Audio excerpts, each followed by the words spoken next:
Ayan na nga guys yung design ng building.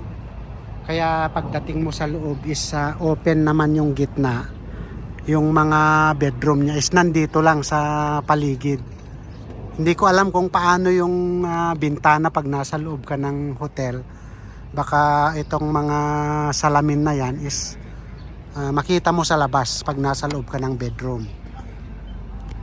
Okay, puntahan natin sa loob guys. Ito yung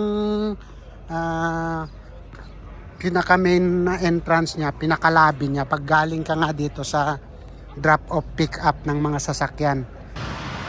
Ganito nga guys itong loob ng Luxor Hotel na to, itong Pyramid Hotel na sinasabi ko. Ayan yung mga bedroom niya, yung mga floor. Kasi ang palapag nito, yung sabihin mong halimbawa itong first floor na ito is parang hagdan-hagdan. Kung halimbawa mag-umpisa ka dito ng 1, 2, 3, 4, ayan, hanggang pataas guys, hanggang papunta doon sa pinaka-tuktok, hanggang marating mo yung pinaka-tip niya mismo doon sa dulo. Ayan, makita nyo yung tao nga na naglalakad yan.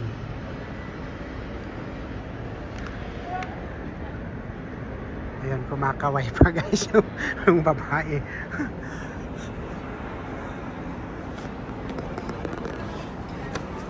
Ayan guys, kung ma-imagine nyo itong hitsura niya nga, kasi ito yung isang pinaka side niya, tapos 4 na side kasi ito, bali 1, 2, 3, tapos 4, parang nag pataas na pyramid nga guys. Hindi ko masyadong maipaliwanag, pero itong design na ito is kumbaga parang wonders din ito eh. Wonders na maituturing kasi nga nakapagtataka.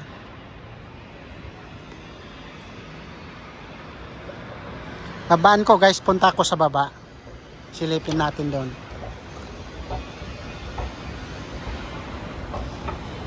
Eto, kung halimbawa mag-umpisa ka dito guys, ito yung pinaka first floor niyan. Tapos second, third, fourth. Ayan, tuloy-tuloy yan hanggang pa ganun, hanggang pataas. Ayan yung mga palapag niya hanggang doon sa dulo, doon sa pinakatuktok.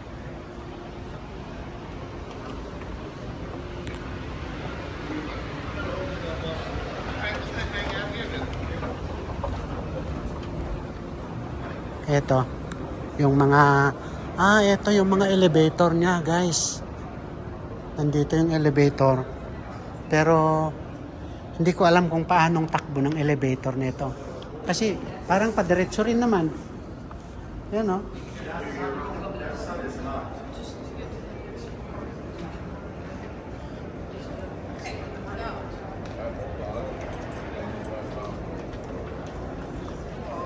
Hi, did you ride already the elevator here? Not yet? So how is the design? Because the building is pyramid, so the elevator must be go also like this. Try to figure out. I want to see how this works. Okay, thank you guys. Yeah. Ayan. Ayan guys yung building nga. Talagang tinanong ko pa doon sa dalawang babae guys kung paanong takbo mo pagka sumakay ka ng elevator. Kasi nga, dito, mag-umpisa ka dito. Tapos yung tatakbuhin niya is pa ganon. Pa pyramid. Kaya siguro sa susunod, subukan kong umakyat dyan sa elevator na yan guys. Ito naman yung entrance guys, pagkagaling ka dito sa drop-off pick-up ng mga sasakyan, ganito ang magiging bubungad sa'yo.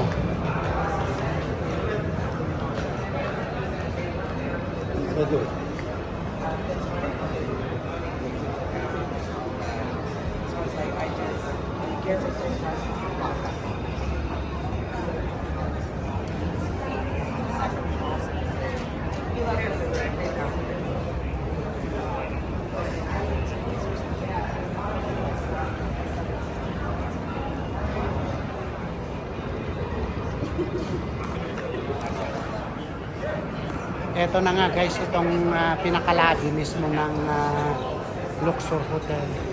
Pag galing ka dito sa drop off pick up ng mga sasakyan, ito bubungat sa iyo yung entrance papunta dito sa may casino. Ayan yung casino. Tapos dito sa bandang kanan is ito yung information nila. Pero makita nyo guys yung pila ng mag-check-in, oh. Napakahabang pila. Mas marami pa itong pa-check-in dito compare doon sa Mandalay Bay kanina nung dumaan ako. Ito yung mga information guys, ayan. Sa dami ng staff na mag-entertain sa mga pa-check-in. Ayan. Napaka-busy pala ito guys, itong Luxor Hotel na to. Dahil nga siguro itong design niya, ayan. Sabi ko nga na hanggang papunta doon sa pinakatuktok niya.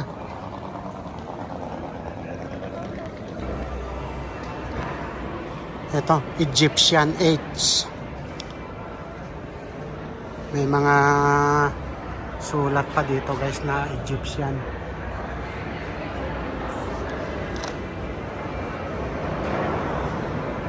Galleria Square.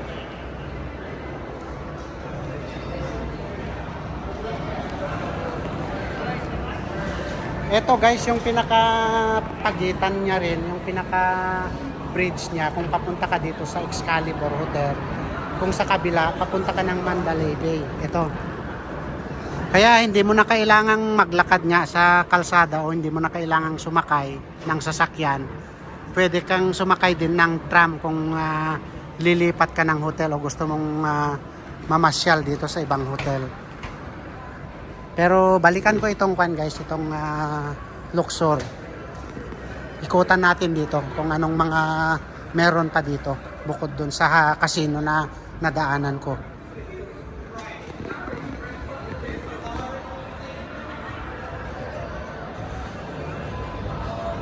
Meron din siyang shop dito. East Tower.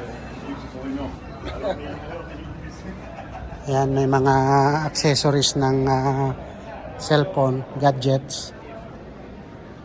Meron ditong mga damit. Ayan.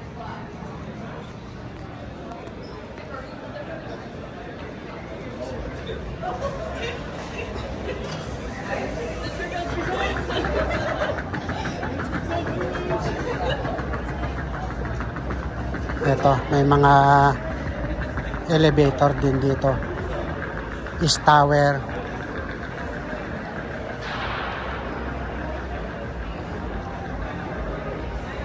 Napakadami naman elevator. Tapos meron pang elevator dito. So, pag akyat mo dito sa elevator is pagapang papunta doon yung kasi yung bedroom niya guys, ito nga, ito yung pinaka halimbawa, ito yung pinakauna. Ayan. Ayan yung mga pintuan niya. Tapos yung pangalawa is yan. Tapos pahagdan-hagdan guys, pahagdan-hagdan yung floor niya. Paakyat hanggang doon sa taas. Kaya yung elevator, kung sasakay ka ng elevator dito, ayan, is hindi diretso ang takbo niya. Ganon, pa ganon. Ito yung information niya guys. Ito napakaraming table niya, pero konti lang pala yung tao, kaya tambak yung mag-check-in. Dami guys, oh.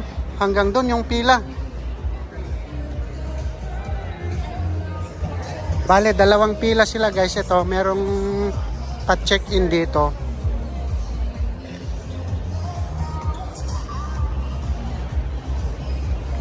Ayan, ikuhanan ulit natin ng video guys para ma-imagine nyo kung paanong itsura niya. Ayan. Ayun yung pinakatuktok niya doon sa gitna na yon. Yun yung tuktok ng Pyramid Hotel.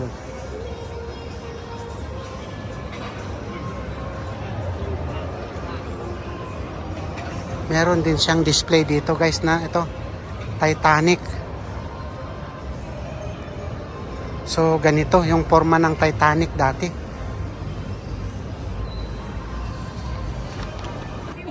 Ayan yung pinaka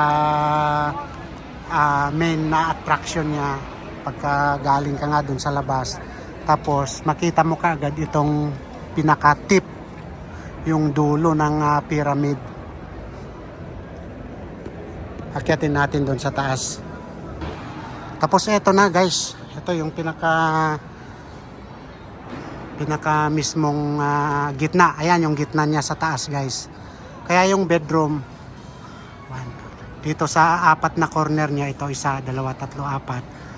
Sa mga gilid niya, nandyan yung mga kwarto. Kaya ang takbo mo dito, kung mag-elevator ka is, hindi ko alam kung pa-islant ba. Islant yung takbo ng elevator. Kasi hindi mo naman pwedeng diretsuhin dahil yung design nga sa labas is sa pyramid. Kaya siguro ito, baka yung mga malalaki na to, yung pinaka-poster niya is baka nandyan din yung elevator. Pero ang takbo nga guys is hindi pataas, kundi baka pa 45 degrees pa ganun. Baka mas mahal na yung presyo doon guys sa taas. Kasi nandun na talaga yung tip, yung pinaka-pyramid niya. Ang mahirap lang dito sa hotel na to guys is walang rooftop ito.